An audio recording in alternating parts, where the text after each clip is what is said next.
Alright guys, thanks for tuning in today to another review. Today we have the Generation Toy Bulldozer. Alright, this is the newest one I got from them, and it follows the same beautiful design of all their other releases, you know, with the beautiful background and the nice illustration here and the little glossy bits for the robot. And I really like what they did with this. It's got a little gravity builder kind of illustration back here, kind of plain, but it's excellently done, you know. And finally they put these little tabs for your fingers to hold when you go to take off the top, which is nice because these things are known to be difficult to open. So here's the box itself. It's got a nice texture. I really love that. It's almost like cloth wrapped over the cardboard, and it's very thick cardboard here, as you can see, very sturdy. The presentation is absolutely beautiful. It lets you know that there's something special inside. So we're going to go ahead and open this up, and we are greeted with a little baggie here.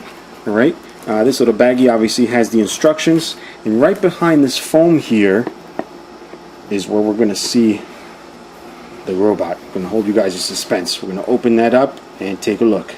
And inside is Bulldozer in his vehicle mode, nicely nestled in this little foam bed of his. First thing I saw was this little baggie here, which has an alternate head.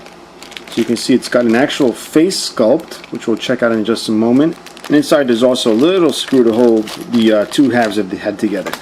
Alright, so let's get this guy out, because I have been very excited to receive him. I've talked in the past about Hercules, how I was excited about that, and then in the end I just ended up pretty much hating it, because I guess at the time it was alright, but you know, now you got stuff like this, and it's amazing how this costs the same. But anyway, let's get past that already.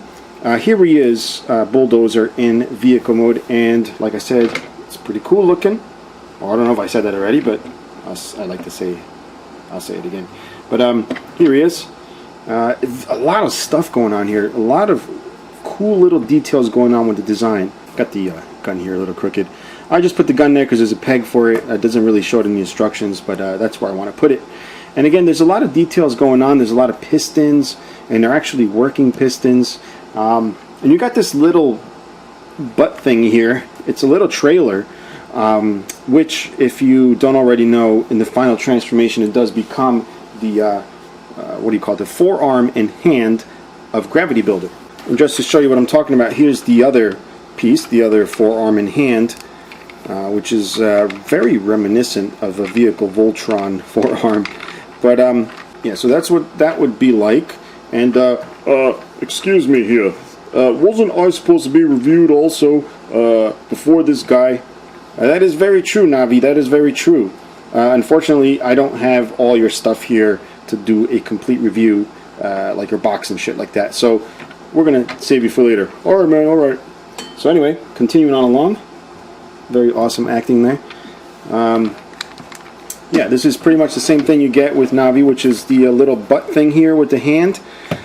You can also, if you want to, remove it. All you gotta do is twist it, and then you have this little piece here which you can fold in and out of the way if you choose to. I mean, it's up to you. I don't think it bothers me that much, but that way you have a more compact kind of construction vehicle here, which is a little more, I guess, visually appealing. Alright, now because this doesn't have tires, well, except for the little trailer, which has rubber tires, that's what I was getting at, there's no rubber on here. All you get are these little tiny rollers, which you know, I'm not rolling this around. I don't really care too much for the little rollers, but they're not so crazy. I mean, they even got little grooves in them to kind of match, you know, the rest of the tread here, but I could do without them, honestly. But I'm sure there's collectors out there that do prefer being able to roll their cars around because they probably still play with them, but I am not one of those people. But again, not a big deal. I do like it regardless. Alright, so I was mentioning a lot of the details on here, which, you know, the working pistons, things like that, which I can show you. So this moves, and the idea of this piston here is to kind of rock on here, and you know, for this piston to move. Then you got these pistons here. The only thing is this doesn't really peg. I don't know if I'm doing something wrong. It's just, it doesn't really peg into this slot here, but you know, I guess it's more for when you display it, you just get it where you want. I don't know, but it's very nice that they worked that in there. Same applies to the other side. And yeah, you got this big scoop thing in the front, right? It doesn't really angle. I don't. Oh yes, it does. I'm sorry. It has to for transformation and also for this mode. It does move up, although these piston things go out of the way. But in a way, they kind of look like exhausts. If you hold them this way, like pipes with the exhaust, but that would make no sense coming out of the, you know, the what do you call it, the shovel there. But if you notice here, there's a little peg for that to go on right there. So it kind of negates the whole up and down movement of this. So I don't know if that's really supposed to be worked into the vehicle mode, but it works. I mean, you guys do what you want. It's your freaking toy, right? So we'll go ahead and put that back right there. But yeah, having it pegged there kind of negates the whole piston thing, but you know, it is worked in there. And again, very nice vehicle mode. I don't know if it's gappy here or in some spots because of my mistransformation. I doubt it. It seems like that's how it is. There's a little purple peeking there. Like I said, it rolls. And it looks nice. I love the grill here. And the grill, very nicely detailed. It's got the little holes like a grill should. It's got the clear windows. Kind of darkish tinted, but you can kind of see inside right there. Alright. And that's pretty much it. You know, you got the vents back here. So overall, very clean design, especially if you take off the trailer. I'm not going to go through all the scalings with this and other guys. I'll just show you one of the more popular MP Autobots. We got Wheeljack here, which is always popular with all the collectors and the women. So he's here, and shh, it's a KO. But yeah, that's what he scales like to him. I'm not going to do a bunch of those. You get the idea, guys. So what we're going to do now is get him into robot mode and check him out.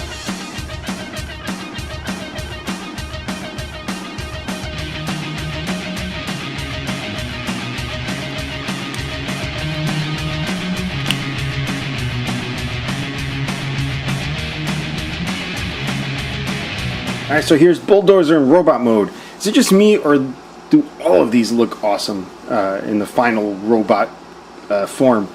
I love the plastics and the colors on these, and I can't stop stressing that enough. You'll notice I didn't really completely transform him. I just like the way that freaking looks. It's got that like kind of tub, kind of, I don't even know what to call that. An armored helmet. Kind of reminds me of some Pacific Rim robot maybe. But really, the head is right back here. All you gotta do is open this up and fold this back. What we're gonna do is leave the regular one on for the duration of the review, but here is what it sort of would look like, I guess.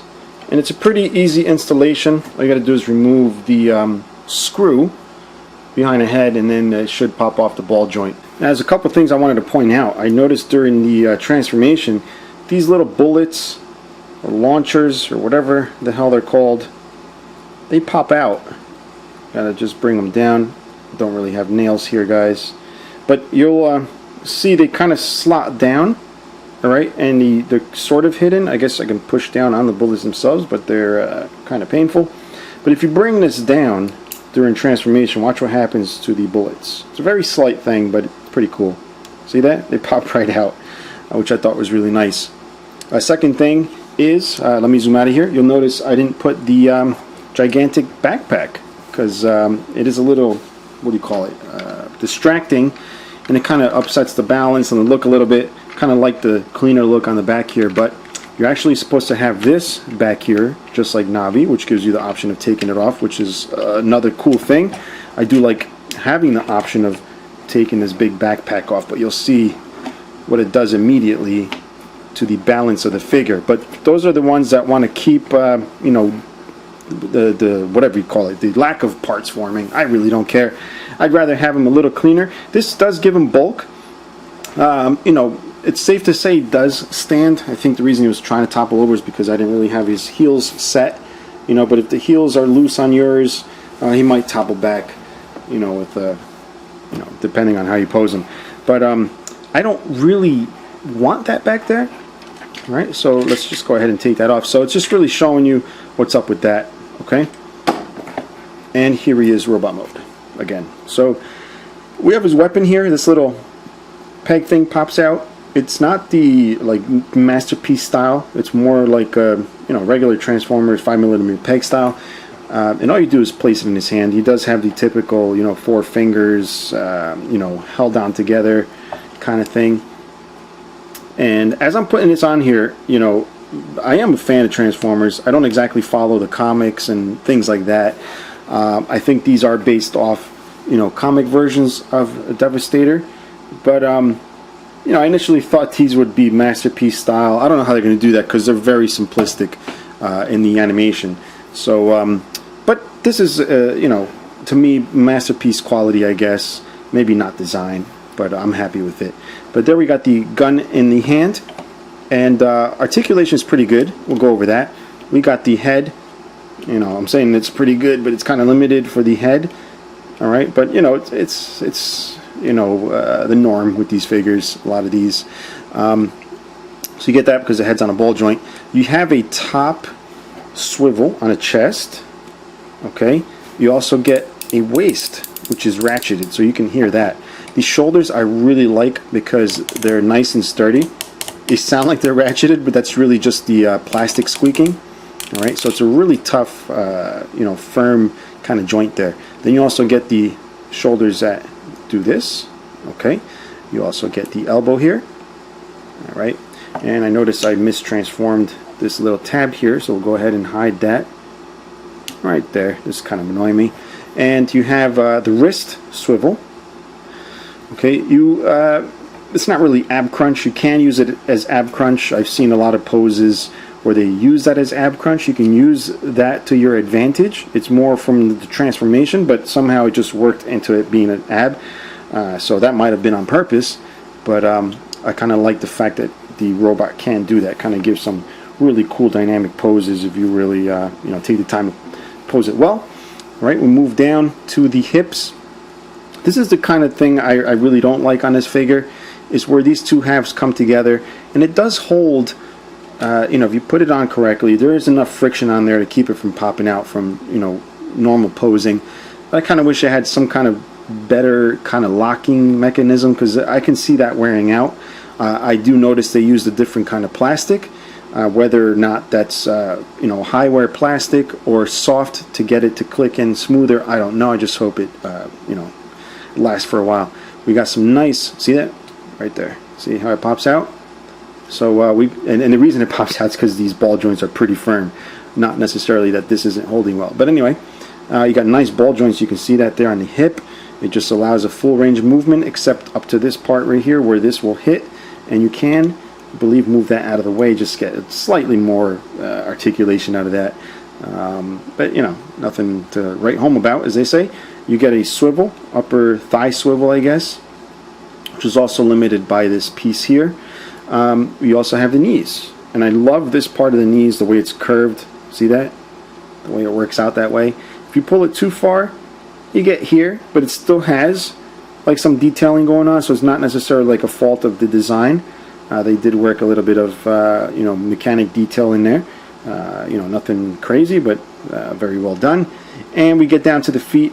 It's an interesting design here, because you can kind of shift the leg this way. I mean, it's just on a circular type of joint, like a disc kind of joint, which is pretty cool. It allows you to, you know, get more balance by spreading the weight over to more of the sides of the figure, which is really cool. It will help with posing. And then you also get the same design on the ankles. I don't really understand much of the design of this, but it works. It works, and I was not really a fan of the way that looks, but it seems to be working well for these figures, so not too bad. And this figure is actually quite nice as far as the way it feels in your hand. I can't quite put my finger on it, but there's something about this plastic that's really, really nice. It seems like really high quality plastic. It just feels buttery smooth in your hand, but not you know, in a bad way. It's not going to melt like butter or anything, but it does have a nice silky smooth feel. As a matter of fact, this kind of reminds me of the plastic on the Dai Tetsujin that I have. One of the figures that I mentioned in my review that felt like it had third-party plastic. I think it's pretty similar to the plastic, if not identical. Now, as far as size, it is a decently sized figure. All right, I will do some comparisons with some Masterpiece figures I have here. Now, I'm not going to be emptying out my display case to do scale comparisons like I usually do, trying to keep organized here, but I will do a couple. We all know Ironhide here is a decently sized Masterpiece figure. As you can see, not so bad next to him, pretty decent size. And I feel like I should show you guys this next guy only because you know, I did mention him. So I'll move him here, make way for this bad boy here, which is a Daitetsujin 17, which has similar plastics. So I don't know what kind of plastic it is, it's just a very nice plastic and very similar. Anyway, get him out of the way. By the way, that's a really awesome robot. Glad I got it. And we're going to do a, how about Shockwave? And I said Shockwave instead of Soundwave, which I usually get those two names mixed up. Not the characters, just the names. And what else we got here? We got a Gold Lambor. Just felt like throwing in another KO there. That's the Gold Lambor, in case you guys were wondering. And of course, we're going to show you guys what he looks like with the rest of the crew here. Hope to have the whole thing very soon. Had to get these guys little by little, man. They're $100 a pop. Here is Navi, or Navi, I don't know how to pronounce that. Here's the first release. Don't know if I can fit them in here, but show you them together. And that was the first one that really blew me away and really really got me to continue on with the rest of the line. Just kind of wanted to, you know, get a taste of what it was like before I continued with all of them. And this bad boy here. Alright, so let's try and actually get them all in there. So we got Scraper, Mixer Truck, Navi, and Bulldozer. Oh god, I almost forgot the name. This is what they look like. Obviously very cool. I did notice that the leg design is identical for both Navi and Bulldozer, except they have you transform it just a tad different than the other guy. Except these things aren't part of his, what do you call it, legs. So that's pretty much it, guys. I hope you're enjoying the videos I'm making lately. Kind of hard to do them, but you know, get the chance, I do them. And if you have any questions or comments, you can leave them below. If you want to pick this guy up or any of these other guys, you can click the link in the description. That'll take you to Big Bad Toy Store where you can get these guys. And that's it. I'll see you guys next time. Bye bye.